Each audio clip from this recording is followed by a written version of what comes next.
श्रीमद् भगवत गीता 12वां अध्याय संपूर्ण अनुवाद हिंदी में। इस 12वें अध्याय में अनेक प्रकार के साधनों सहित भगवान की भक्ति का वर्णन करके भगवत भक्तों के लक्षण बतलाए गए हैं। इसका उपक्रम और उपसंहार भगवान की भक्ति में ही हुआ है। केवल 3 श्लोकों में ज्ञान के साधन का वर्णन है, वह भी भगवत भक्ति और ज्ञान योग की परस्पर तुलना करने के लिए ही है। अतएव इस अध्याय का नाम भक्ति योग रखा गया है। आखिर 11वें अध्याय के अंत में सगुण साकार भगवान की अनन्य भक्ति का फल भगवत प्राप्ति बतलाकर मत कर्म कृता से आरंभ होने वाले इस अंतिम श्लोक में सगुण साकार स्वरूप भगवान के भक्त की विशेष रूप से बड़ाई की। इस पर अर्जुन के मन में यह जिज्ञासा हुई कि निर्गुण निराकार ब्रह्म की और सगुण साकार ब्रह्म की भगवान की उपासना करने वाले दोनों प्रकार के उपासकों में उत्तम उपासक कौन है। इसी जिज्ञासा के अनुसार अर्जुन पूछ रहे हैं कि जो अनन्य प्रेमी भक्तजन पूर्वोक्त प्रकार से निरंतर आपके भजन ध्यान में लगे रहकर आप सगुण रूप परमेश्वर को और दूसरे जो केवल अविनाशी सच्चिदानंद घन निराकार ब्रह्म को ही अति श्रेष्ठ भाव से भजते हैं, उन दोनों प्रकार के उपासकों में अति उत्तम योगवेत्ता कौन है। अब इस प्रकार अर्जुन के पूछने पर उसके उत्तर में भगवान सगुण साकार के उपासकों को उत्तम बतलाते हैं और भगवान कहते हैं कि मुझ में मन को एकाग्र करके निरंतर मेरे भजन ध्यान में लगे हुए जो भक्तजन अतिशय श्रेष्ठ श्रद्धा से युक्त होकर मुझ सगुण रूप परमेश्वर को भजते हैं, वे मुझको योगियों में अति उत्तम योगी मान्य हैं, मतलब प्रिय हैं। अब पूर्व श्लोक में सगुण साकार परमेश्वर के उपासकों को उत्तम योग वेत्ता बतलाकर इस पर यह जिज्ञासा हो सकती है कि तो क्या निर्गुण निराकार ब्रह्म के उपासक उत्तम योग वेत्ता नहीं हैं। तो इस पर कहते हैं भगवान कि परंतु जो पुरुष इंद्रियों के समुदाय को भली प्रकार वश में करके मन बुद्धि से परे सर्वव्यापी अकथनीय स्वरूप और सदा एक रस रहने वाले नित्य अचल निराकार अविनाशी सच्चिदानंद घन ब्रह्म को निरंतर एक ही भाव से ध्यान करते हुए भजते हैं, वे संपूर्ण भूतों के हित में रत और सब में समान भाव वाले योगी मुझको ही प्राप्त होते हैं।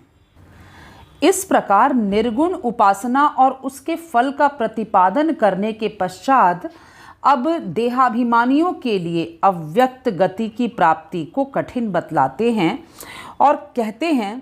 कि उन सच्चिदानंद घन निराकार ब्रह्म में आसक्त चित्त वाले पुरुषों के साधन में परिश्रम विशेष है, क्योंकि देहाभिमानियों के द्वारा अव्यक्त विषयक गति दुखपूर्वक प्राप्त की जाती है। इस प्रकार निर्गुण निराकार ब्रह्म की उपासना से देहाभिमानियों के लिए परमात्मा की प्राप्ति कठिन बतलाने के उपरांत अब 2 श्लोकों के द्वारा सगुण परमेश्वर की उपासना से परमेश्वर की प्राप्ति शीघ्र और अनायास होने की बात कहते हैं।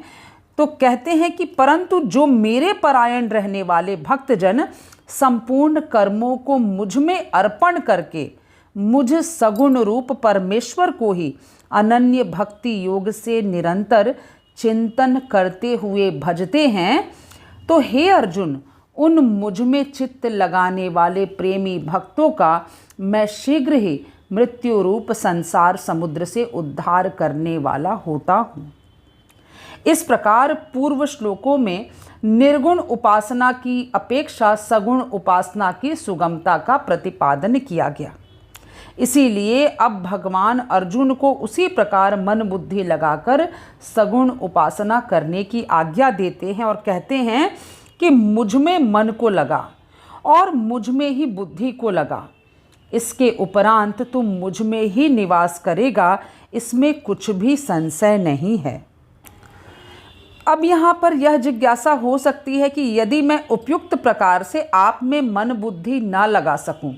तो मुझे क्या करना चाहिए। इस पर कहते हैं कि यदि तू मन को मुझ में अचल स्थापन करने के लिए समर्थ नहीं है तो हे अर्जुन, अभ्यास रूप योग के द्वारा मुझको प्राप्त होने के लिए इच्छा कर। अब यहाँ सबके मन में यह जिज्ञासा हो सकती है कि यदि इस प्रकार अभ्यास योग भी मैं ना कर सकूं तो मुझे क्या करना चाहिए। इस पर कहते हैं कि यदि तू उपयुक्त अभ्यास में भी असमर्थ है तो केवल मेरे लिए कर्म करने के ही परायण हो जा और इस प्रकार मेरे निमित्त कर्मों को करता हुआ भी मेरी प्राप्ति रूप सिद्धि को ही प्राप्त होगा। यहाँ अर्जुन को यह जिज्ञासा हो सकती है कि यदि उपयुक्त प्रकार से आपके लिए मैं कर्म भी न कर सकूं तो मुझे क्या करना चाहिए। तो इस पर कहते हैं कि यदि मेरी प्राप्ति रूप योग के आश्रित होकर उपरोक्त साधन को करने में भी तू असमर्थ है तो मन बुद्धि आदि पर विजय प्राप्त करने वाला होकर सब कर्मों के फल का त्याग कर, सब कर्मों के फल का त्याग कर। अब तक एक प्रकार के साधन में असमर्थ होने पर दूसरा साधन बतलाते हुए अंत में सर्व कर्म फल त्याग रूप साधन का वर्णन किया गया। इससे यह शंका हो सकती है कि कर्म फल त्याग रूप साधन पूर्वोक्त अन्य साधनों की अपेक्षा निम्न श्रेणी का होगा। अतः ऐसी शंका को हटाने के लिए कर्म फल के त्याग का महत्व अगले श्लोक के अर्थ में बतलाया जाता है। तो कहते हैं कि मर्म को ना जानकर किए हुए अभ्यास से ज्ञान श्रेष्ठ है, ज्ञान से मुझ परमेश्वर के स्वरूप का ध्यान श्रेष्ठ है और ध्यान से भी सब कर्मों के फल का त्याग श्रेष्ठ है, क्योंकि त्याग से तत्काल ही परम शांति होती है। उपयुक्त श्लोकों के अर्थ में भगवान की प्राप्ति के लिए भक्ति के अंगभूत अलग अलग साधन बतलाकर उनका फल परमेश्वर की प्राप्ति बतलाया गया। अतएव भगवान को प्राप्त हुए प्रेमी भक्तों के लक्षण जानने की इच्छा होने पर अब 7 श्लोकों के अर्थ में भगवत प्राप्त ज्ञानी भक्तों के लक्षण बतलाए जाते हैं। जो पुरुष सब भूतों में द्वेष भाव से रहित, स्वार्थ रहित, सबका प्रेमी और हेतु रहित दयालु है तथा ममता से रहित, अहंकार से रहित, सुख दुख की प्राप्ति में सम और क्षमावान है, अर्थात अपराध करने वालों को भी अभय देने वाला है, तथा जो योगी निरंतर संतुष्ट है, मन इंद्रियों सहित शरीर को वश में किए हुए है और मुझ में दृढ़ निश्चय वाला है, वह मुझ में अर्पण किए हुए मन बुद्धि वाला मेरा भक्त मुझको प्रिय है, ऐसा भगवान कहते हैं। अब श्री कृष्ण कहते हैं कि जिससे कोई भी जीव उद्वेग को प्राप्त नहीं होता और जो स्वयं भी किसी जीव से उद्वेग को प्राप्त नहीं होता तथा जो हर्ष, अमर्ष, भय और उद्वेग आदि से रहित है, वह भक्त मुझको प्रिय है, वह भक्त मुझको अति प्रिय है। जो पुरुष आकांक्षा से रहित, बाहर भीतर से शुद्ध, चतुर, पक्षपात से रहित और दुखों से छूटा हुआ है, वह सब आरंभों का त्यागी मेरा भक्त मुझको प्रिय है। जो न कभी हर्षित होता है, न द्वेष करता है, न शोक करता है, न कामना करता है तथा जो शुभ और अशुभ संपूर्ण कर्मों का त्यागी है, वह भक्ति युक्त पुरुष मुझको प्रिय है।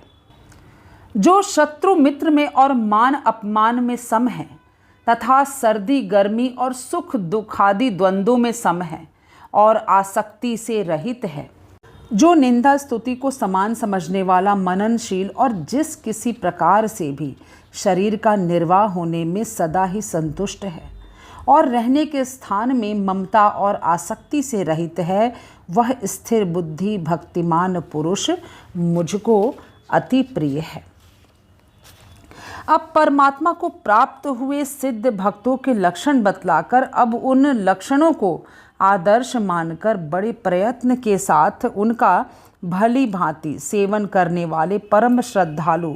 शरणागत भक्तों की प्रशंसा करने के लिए उनको अपना अत्यंत प्रिय बतलाकर भगवान इस अध्याय का उपसंहार करते हैं।